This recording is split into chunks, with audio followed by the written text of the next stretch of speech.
Meet Shante Bacon, co-founder of the 135th Street Agency, a strategic communications and experimental marketing firm. We sat down exclusively with this marketing genius to find out why she's the boss.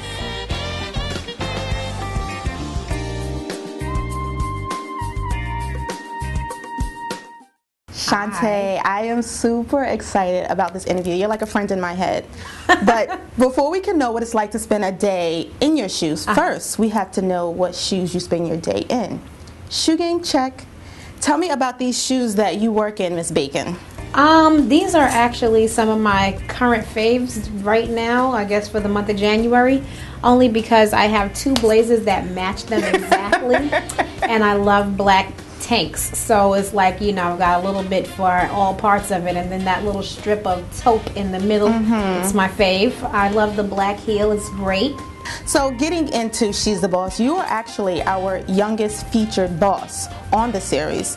Nonetheless experienced though, but I have to ask you, being so experienced and skilled in your career, did you know what you wanted to do early on? I did. Did you? I did. I would listen to the cassette tapes. My brother had cassette tapes. My brother had of different basement, you know, rap battles and that kind of thing. And I mean, it was everybody, a lot of the people who are still in the game today, like your Irv Gottis and people like that, and you could hear them on these tapes. That was the essence of hip hop. And it was just something that was, I feel like I have the microchip in my head, like whatever I do, it has to be involving hip hop.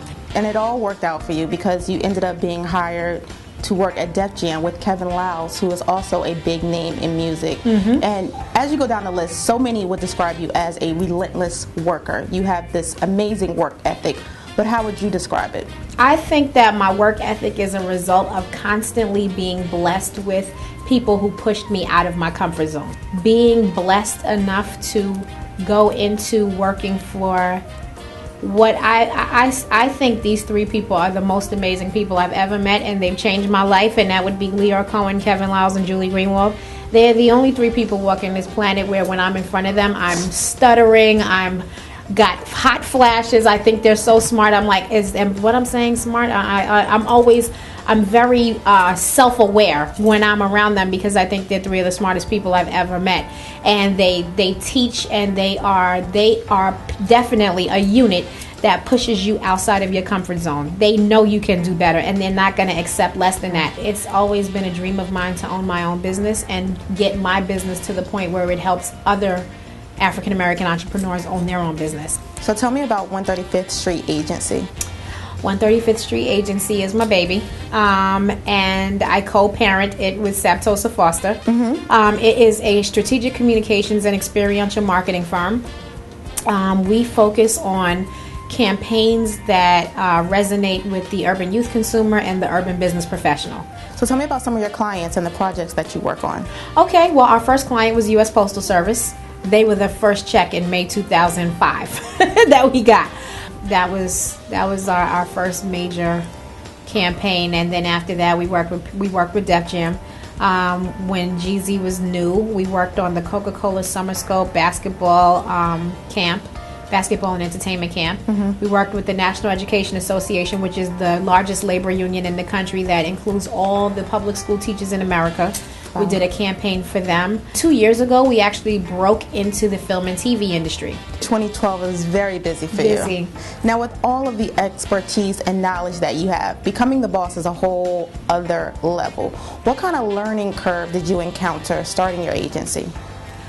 The learning curve is high. As an entrepreneur, when you have people coming in to work for you and you're not Smith Barney and you can't pay, you know, like some six-figure salary and have all the benefits under the sun, you're asking a person to make an investment in your baby. And the first thing you have to do when you are bringing people in is you have to present something that they want to be a part of.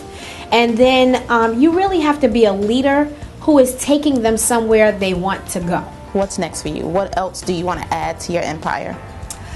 I really want to continue to grow 135th Street Agency to the point where it is an agency with a full creative department.